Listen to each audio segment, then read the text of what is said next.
Okay, guys, we are going to do the lesson for 4.6. Here we go. All right, what we're going to start with is a little review of these exponent laws from grade 9. I'm not a big fan of the order that the book's in, so everybody watch this. I'm going to skip this page. I'm going to skip that page. I'll come back to them. And I'm going to start here where it says exponent laws. A little review of the exponent laws from grade 9. Okay. The product of powers rule is this rule here. I'll use x's. X to the a times x to the b is equal to x to the a plus b. When you are multiplying two powers that have the same base, you get to add their exponents. Now, we've already kind of reviewed this a little bit, but let's make sure it makes sense to do it now with algebra. The difference between grade 9 and grade 10 is we expect you know all these laws from grade 9, only now you have to be able to use them with algebra. So, suppose I had x cubed times x to the power 4. What am I going to get if I do that? Well, think about it. That's 3x's times 4x's. Altogether, that's 7x's multiplied together. Quotient of powers is basically the same thing but backwards. If I divide two powers that have the same base, I subtract their exponents. So for an example, maybe I could go, how about x to the 6 divided by x to the 2? That is not x to the 3. It's x to the 4. And again, every once in a while I'll get a student who goes, no, that's, you divide them, that's x to the 3. And then I show them this. Well, here, think about it this way. X to the 6 divided by x to the 2. Isn't that 6x's? 1, 2, 3, 4, 5, 6. Divided by 2x's. And then think about how divide works. This number divided by this number is 1. This number divided by this number is 1. I'm not left with x to the 3. I'm left with x to the 1, 2, 3, 4. Ta-da! So make sure that rule makes sense to you. Here I'm going to put circles around the rules. Rule. Rule. Okay, power of a power. That's this rule here. X to the a to the b. What do you do with the exponents when you're taking a power of a power? What do you do? That's right, I heard somebody say it. You times them. So that's x to the ab. Notice it's not a plus b, it's a times. That's the rule. Let's do an example of it. Suppose I had x squared cubed. That would be x to the 6. All right, now the two that people have the hardest time with. Power of a product rule. Well, a product is something that's been multiplied together, right? So if I have two things multiplied together, I'm going to call them x and y, and I take them to some power a, the rule says that I can distribute that exponent through the powers. So that's the rule. Let's put an example to it. Suppose I had 2x squared y, and I'd like to cube that. Well, everything in this bracket is a multiply. That's 2 times x times x times y. So because it's all a product, I can distribute this power. So the 2 is being cubed, the x squared is being cubed, and the y is being cubed. Okay. Now, sometimes I find rules are easier to understand if you see what they aren't. This is the power of a product rule. Let me show you not the power of a product rule. This is the do, here's the don't. Very often, this is one of the most common mistakes in all of high school algebra, is students will look at that and think, oh, I can just distribute the power. I square this thing and I square that thing and I get that for an answer. And that's false. A lot of people are already nodding their heads. Yes, they understand why that's false. They learned earlier this year that to actually simplify this thing, I have to times it by itself. And this times this won't make that. I can prove it. Suppose x was, I don't know, suppose x was 2 and y was 3. Then this would be 5 squared, which is 25. Is 4 times 9 equal to 25? Nope. So what's wrong here? Why doesn't this make this? Well, because when you multiply it out, remember, we have to FOIL that. You have to times x by x, so you do get an x squared. You have to times y by y, so you do get a y squared. But there's stuff in the middle. There's an x times a y plus a y times an x, which ends up being this. So we learned that. We called that FOILing.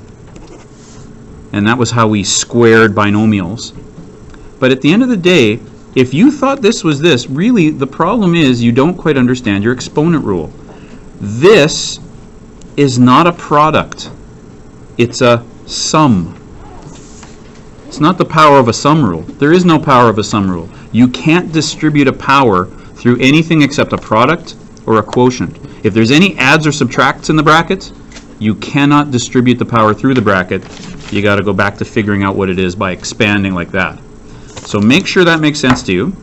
Moving on to the quotient rule. The quotient rule looks like this. Suppose I had x divided by y all to some power. Well, again, because there's no adds or subtracts in there, I can distribute the exponent. So let's do an example. There's the rule. I don't know, suppose I had 4x squared over y to the 3, and I'd like to take that to the power 4. Alright, so everything in here is being multiplied or divided, so I can just take it all to the power 4. So 4 to the power 4, well, let's see, that's 4 times 4 times 4 times 4, that's 256. And then x squared to the power 4 is x to the 8, and y to the 3 to the 4 is y to the 12. So there's a good example of that. And then finally, your weirdest of the rules. Anything to the exponent 0 is 1 as long as that something is not 0.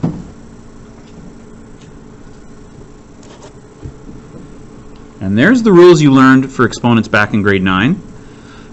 Again, some teachers might have had you do some of them with algebra, but the curriculum says all you have to do is be able to use numbers. Let's see if we can do it with some algebra. X to the 4 times x to the 6. Well, that's the first rule. All I do to these exponents is I add them together. This one is my quotient rule. Now, this one sometimes people mess up.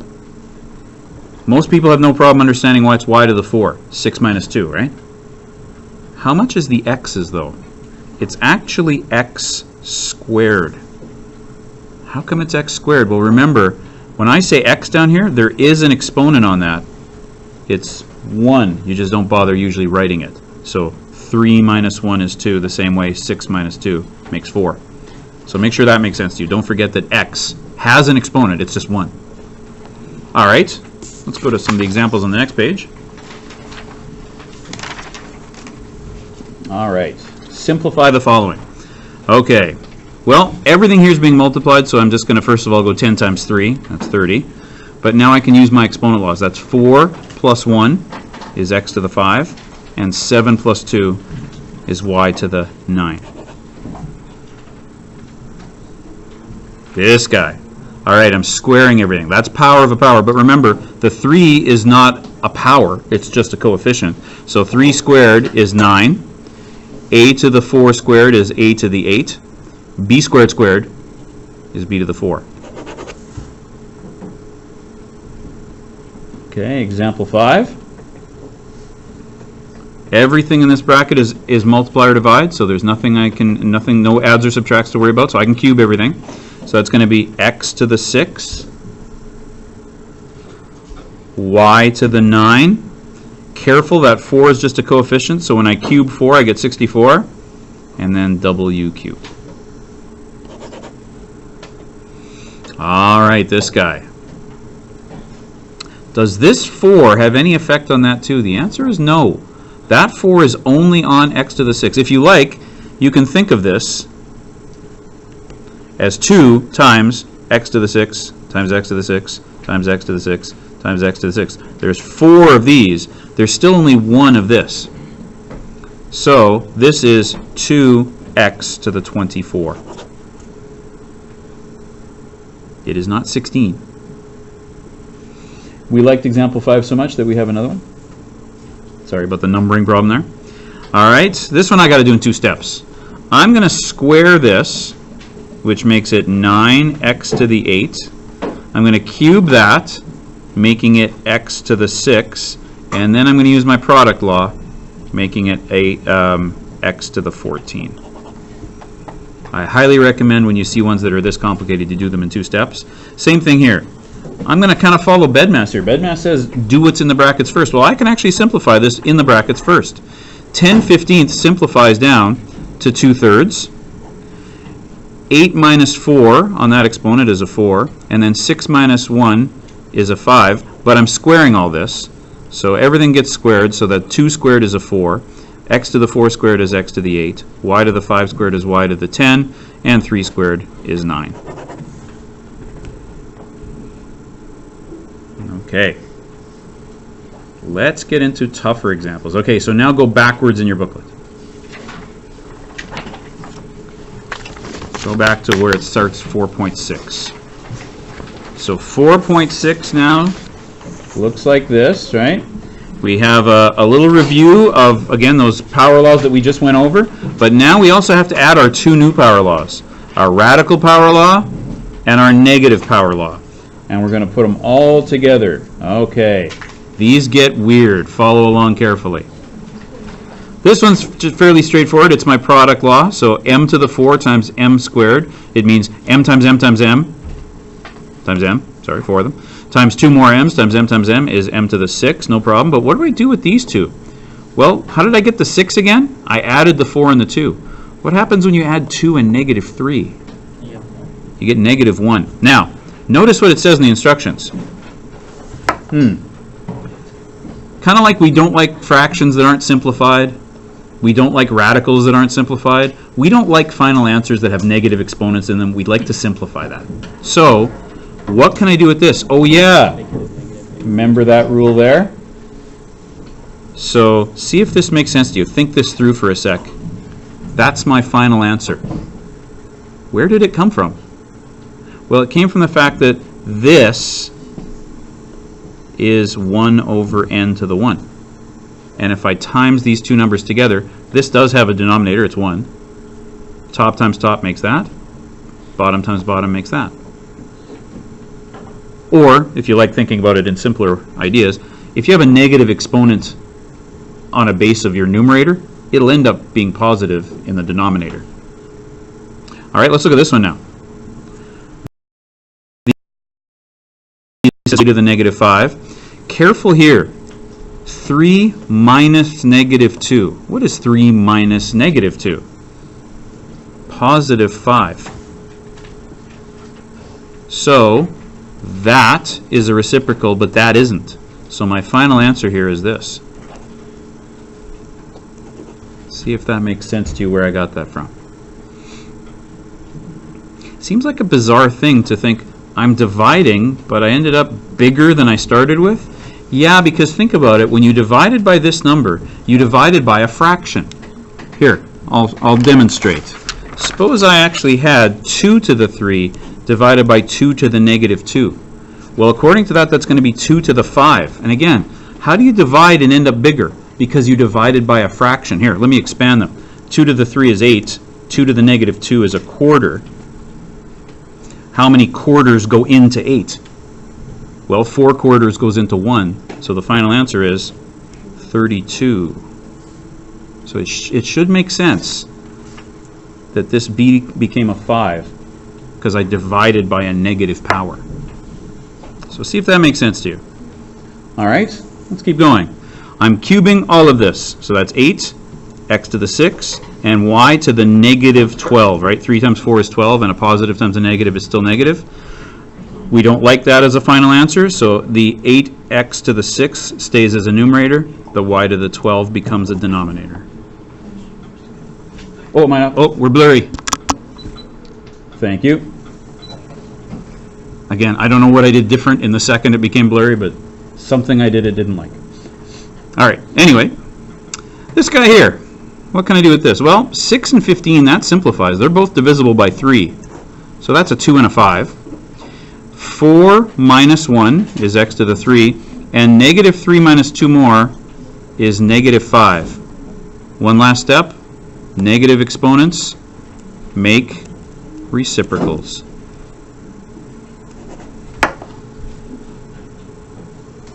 All right, they get weirder still. Those are the easy ones. Okay. Now let's get some fractions involved. So, when I think of this, remember that x to the 1/2 is the same as saying the square root of x. That's my rule. Oops, there's my rule. There we go. So that's the rule. So I can think of this as square root, but having said that, square rooting pieces of algebra is not that easy. Square rooting 25 is easy, so I will think of that as the square root of 25, which is 5. But then my exponent on the x is now 4 times 1/2. What's 4 times a half? What's half of 4? So there we go. That's how I get that answer, 5x squared. I'm going to do the same thing here. I'm going to cube root 27, and then I'm going to think about these numbers here as being taken to the exponent 1/3, which means it's a cubed times 1/3, and b to the 6 times 1/3, which is 3a, those 3's cancel, to the 1, and 3 goes into 6 twice. So I get that. All right, now, this guy. Maybe I can make this a little bit bigger. Maybe it won't get blurry on me as easy if I do that. All right, let's try that. Okay, let's look at this thing. Now remember, I've already seen this before. This will be scrap work. I've seen 8 to the 2/3 before. We've done that already. That's the same thing as saying 8 to the 1/3 squared, because if I times those two numbers together, I get this number. And I know what 8 to the 1/3 is. It's the cube root of 8. So the cube root of 8 squared is like saying 2 squared, which is 4. So let's apply that. The number there is now a 4.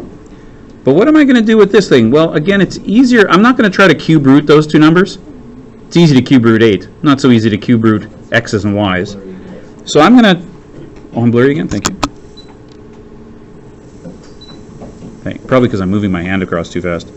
So now I'm going to take this x to the 9, and I'm going to take that to the power of 2/3.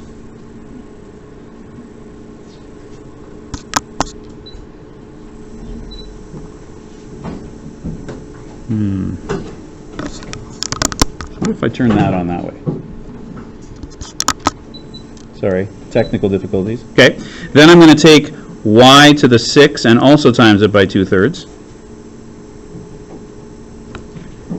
And okay, how's your fraction multiplication skills? What's 9 times 2/3? It's 18 over 3, which is 6. So this is 4x to the 6. And what's 6 times 2/3? 4. All right. So there's C. Okay, now we're getting to the tough ones. Guarantee you a couple of these on the next test. These are fun. I love these. These are like little puzzles. They take multiple steps. I'm not saying you have to do it exactly the same way I do it, but you should end up at the same answer even if you choose to do a different path. I like doing it this way. Okay, the first thing I'm going to deal with is what's inside the bracket. I'm going to simplify what's in there first. 16 over 25 doesn't simplify yet. It will in a sec, but I can't simplify it by itself. X to the 4 divided by x to the 2 is x to the 2. Y to the 4 divided by y to the 8 is y to the negative 4. There. I'm kind of following BEDMAS. B stands for brackets. I did what was in the bracket first. E stands for exponent. Now I'm going to deal with this exponent, but I'm going to do it in 2 steps. This negative is its own rule, right? We learned that the other day. A negative exponent makes a reciprocal. So I'm going to deal with the negative. The reciprocal of this thing is to just take it and flip it upside down.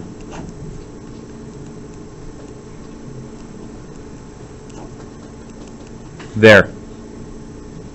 I've dealt with the negative. Now I deal with the fact that this is 1/2, which means square root for the numbers. So the square root of 25 is 5. The square root of 16 is 4. And then this is x squared times 1/2. Because I multiply exponents when I take power over power. What's 2 times 1/2? 1. What's negative 4 times 1/2? Negative 2. I got one last step. I don't like that. We don't like negative exponents in our final answer. So for my final answer, this goes back up to the numerator. Think about why that happens. If I reciprocal a denominator, I get a numerator. All right. This is where I'm going to ask you guys to pause the video and give that one a try. I'd like to see, do it in pencil. That way if you got to erase it and then you goof it up, you can retry it. But give it a try. I'm going to pause the video here for a sec. I don't know how to pause.